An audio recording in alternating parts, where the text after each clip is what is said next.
प्रयागराज की इन गलियों से मैं सत्यप्रकाश तिवारी आप सभी लोगों का स्वागत कर रहा हूं। अरैल घाट पर जैसे ही आप आएंगे देखेंगे दर्शनार्थियों की भीड़ अनवरत जारी है।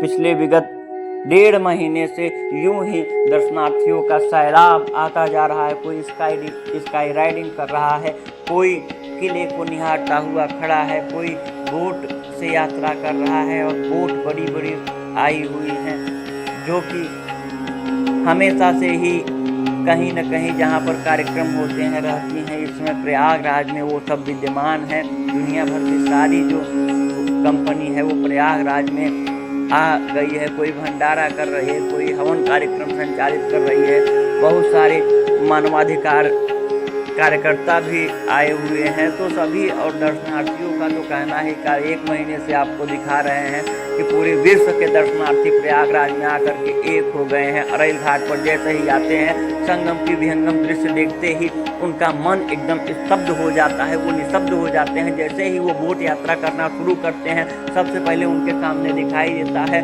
संगम का वो विहंगम दृश्य को देखने के लिए 60 करोड़ से भी ज़्यादा दर्शनार्थी अभी तक प्रयागराज में आ चुके हैं।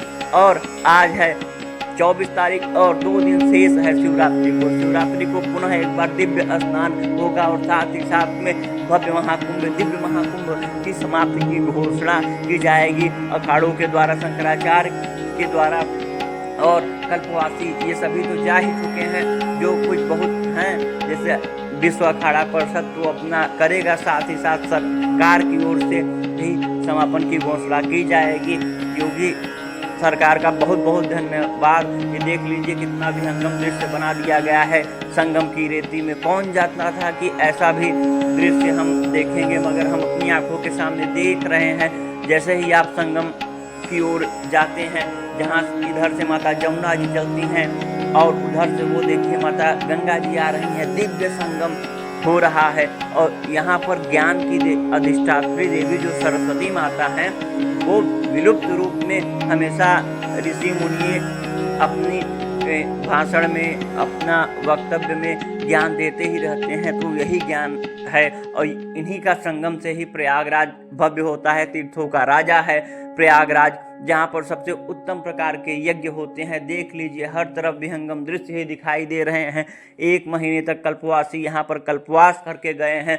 कल्प का मतलब है ब्रह्मांड के करोड़ों सालों का मतलब होता है एक कल्प, और एक कल्प में जितना पुण्य आपको करने से मिलेगा उतना यहाँ पर आपको पुण्य मिल जाता है 1 महीने रहकर संगम की रेती में पावन संगम को देखते हुए निहारते हुए। देखे जहाँ पर 2 बतख अनवरत ये लोग यहीं पर रहते हैं, और बतख नहीं साइबेरियन पक्षी हैं। और संगम की यात्रा करके जैसे ही आप नए पुल से होते हुए निकलेंगे हा वह दृश्य देखकर आप अभिभूत हो जाएंगे।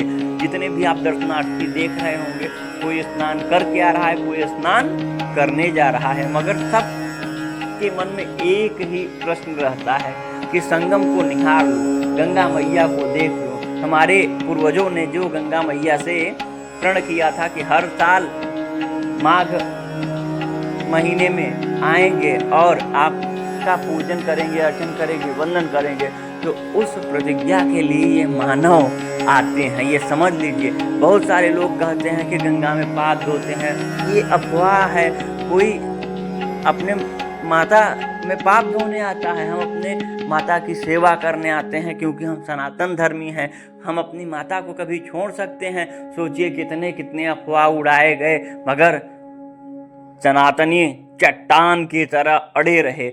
इस दिव्य भव्य महाकुंभ को सफल बनाने में तंबुओं के इस दिव्य सफर में जहाँ पर हर एक गली में एक नया तंबू शिविर गड़ा रहता है, यह हमेशा से सदियों से यूं ही बुलंदी के साथ में खड़ा है और हमेशा आगे भी खड़ा ही रहेगा, क्योंकि ये सनातन है। 144 साल बाद आने वाला वह क्षण है जिस क्षण की अनुभूति होने मात्र से ही आपको परम सौभाग्य ऐश्वर्य की प्राप्ति हो जाती है। क्योंकि पुराणों में ये वर्णित है कि संगम की कथा का श्रवण मात्र करने से आपके समस्त पाप नष्ट हो जाते हैं, क्योंकि संगम तीर्थों का राजा है और राजा होने के नाते संगम के बहुत कर्तव्य होते हैं। यहाँ अक्षयवट मंदिर है।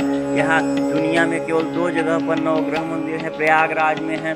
यहाँ पर वह दिव्य सौभाग्य आपको प्राप्त होता है कि 40 किलोमीटर दूर जाएंगे तो दिव्य रूप से कई विहंगम मंदिर आपको दिखाई देंगे। लेटे हुए हनुमान जी यहाँ पर हैं।